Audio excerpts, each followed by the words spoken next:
Hello and welcome to my garage. We're doing a bit of a stripped down how-to video today. This is a Nilfisk Multi, just check the reference on this, it's a Multi II 22T, the UK model.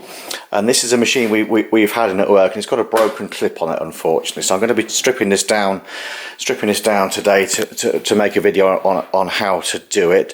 Obviously, before we do anything electrical, we'll take the plug out, so this is totally isolated before we go to work. This is the Nilfisk machine I'm going to be taking apart today. I couldn't really find any detailed instructions online about how this all comes apart. Most of it is fairly obvious, but I'm going to say now, to save you sort of time and effort, the tricky part is this gasket here, because this hides two screws underneath it. And it took me a while to figure this out. Luckily I managed to find a very old video in Russian that covered this, but it's these two screws are the ones that are sort of hiding, and they're the problem on getting this machine apart. So now I've sort of pointed that bit out, we're just going to go and run through, and we'll show you the procedure for getting to these clips, and also to the whole motor assembly as well. Now these two bits don't need to come off. I'm just going to take these off to make it a bit easier to see, and also to support the top of the cleaner. This part just pulls up and away, then you've got a little puck inside there, which is the float, and then we've got the little cover here. That's just three screws on there. You can leave all of this in place depending on what you're doing. I just took these off to make it easier for the video. It's just with this out the way, it's just a little bit easier to see.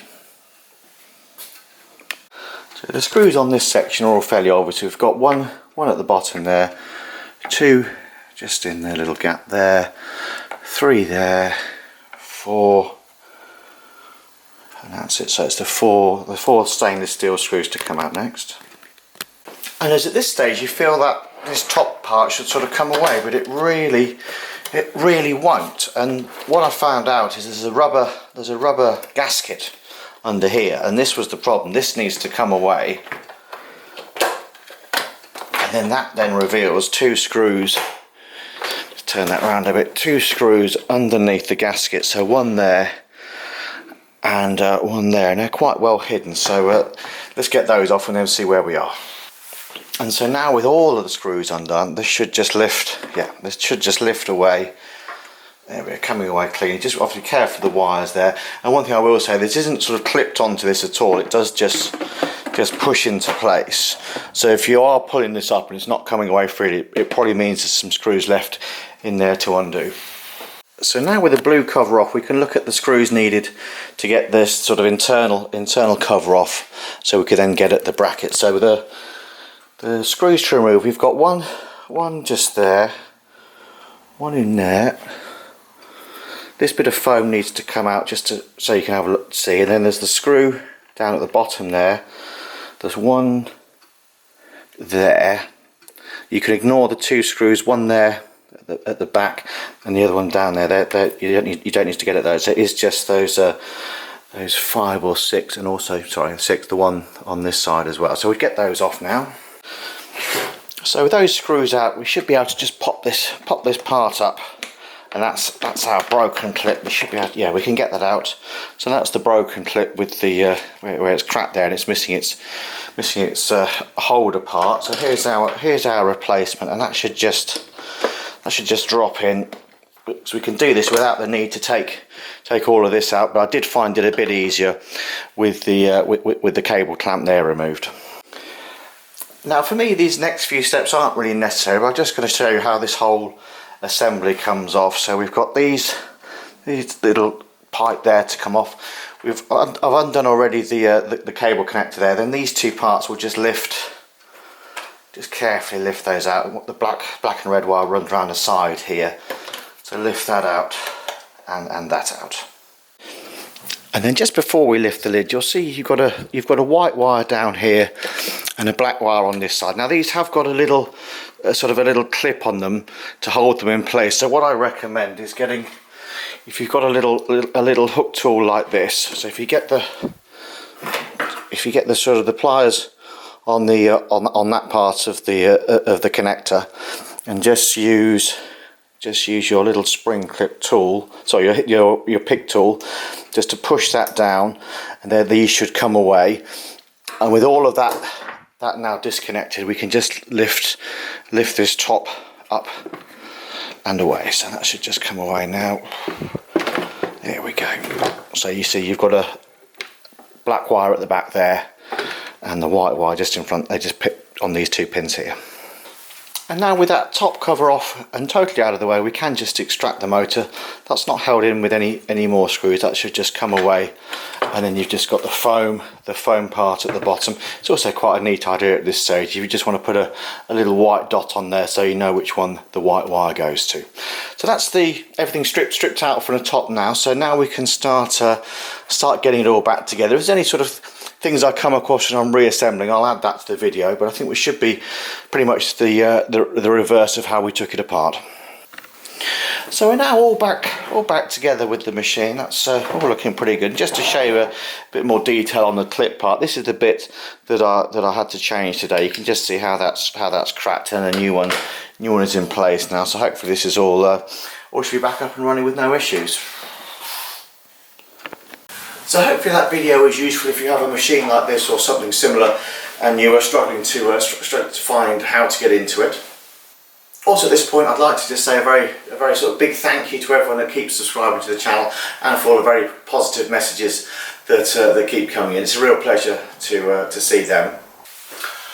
I must also say a very special thank you to Gianfranco, who made this rather lovely shirt that I've been working today. So thank you to Gianfranco over in Canada. Finally, I'm going to do a little view of the house. As most of you know, we've been sort of renovating and restoring since 2023. So we've had two pretty full-on years. 2023 I did absolutely no racing whatsoever, and most weekends were full. And then for 2024 I was doing a bit of commentating and other bits with the race series. I was hoping to be out again in 2025, but we had the bright idea to take a look at the garden too. So we've been landscaping, not ourselves, but we've had some people in to start the landscaping. I'm going to take you out into the back garden in a minute just to show you an update of where we are.